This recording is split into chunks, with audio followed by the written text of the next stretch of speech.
All right, thanks for joining us on Valley News Live as we continue to keep our eyes on the melting snow piles across the valley. We've had a lot of snow.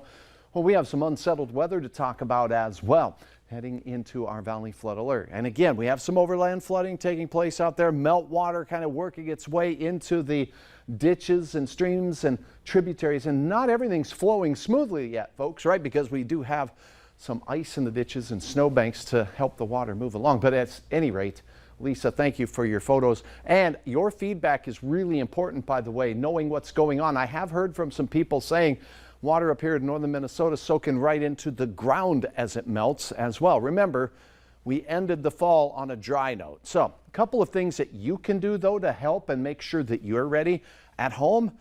You want to check that sump pump and make sure it's working. You know, pour some water in the sump hole, make sure that it triggers to turn things on, make sure it's working right, just in case it's needed where you are. And you can always make sure that you're kind of keeping those gutters free flowing and make sure that water gets to where it needs to go so we can help it move along.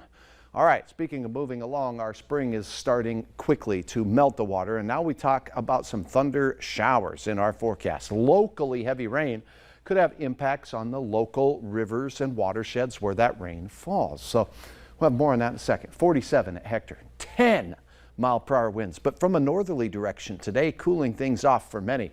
Check out Grand Forks, 42 degrees on your thermometer, and a north-northwest wind at 10 miles per hour.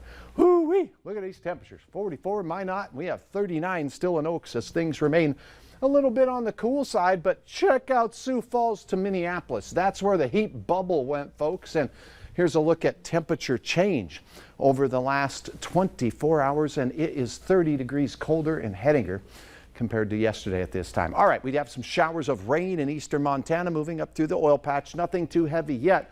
A little heavier crossing out of northeast Montana into the oil patch, and some snow showers in the elevated terrain of Montana. And this unsettled weather is going to begin working into the valley. For tonight, things quiet, and then early tomorrow, a chance for some showers. As we head into the 4 o'clock hour, those showers, maybe even with the rumble of thunder, look to be passing through our eastern and northern counties, a little quieter south. Temperatures near 40. Notice we could have some flakes mixing in up where things are a little cooler. Now, as we go through the midday, I think we'll quiet down a little bit, but it'll be breezy. Temperatures still in the 40-degree range for many to near 50. The warmest will be to the south and to the east of Fargo. A little break in the middle of the day, and then a return to some shower activity late.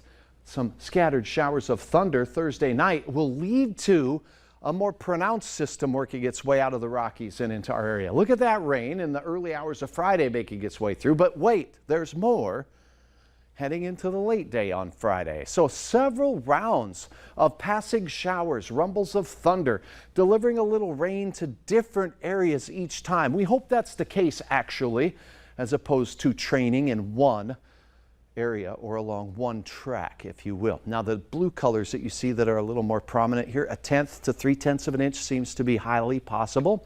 Some may see a little bit more than that as the locally heavy rain works its way through. We'll keep you posted on that. Those thunder showers can deliver a lot to isolated locations. 30s to start, near 50 to end. It looks windy from the east, 15 to 30 miles per hour, and temperatures warmest south and east of Fargo.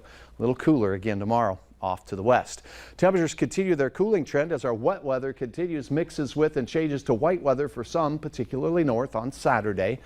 Then a rebound in temperatures takes place next week. And then you see that Thursday business there, a little bit of rain on our side of the state, but we could be seeing some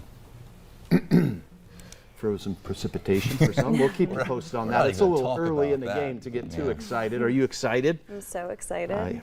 For the melting more so than